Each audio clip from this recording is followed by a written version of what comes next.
In the harbor, a massive figure wrapped in thick white protective foam slowly emerges beneath a towering crane. As the cables tighten and the metal creaks, ground crews guide the precious cargo with precision. What's being lifted isn't just another aircraft, it's the E-2D Hawkeye, one of the most advanced airborne early warning planes in the world. And the Hawkeye is often called the eyes and brain of the fleet, developed from decades of shipborne radar technology. This latest E-2D Advanced Hawkeye represents the pinnacle of airborne surveillance.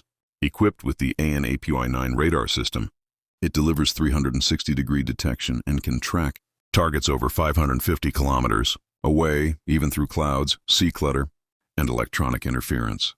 It's once airborne, it can stay aloft for over 4 hours. And with aerial refueling, its watchful eye can extend missions deep into contested zones, from guiding fighter jets to intercept incoming threats, to detecting stealth drones and cruise missiles. The Hawkeye provides the command, intelligence that keeps carrier strike groups one step ahead.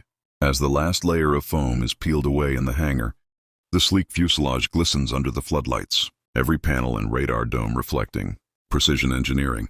This isn't just an aircraft being unboxed, it's a symbol of how far aviation, radar and defense technology have evolved.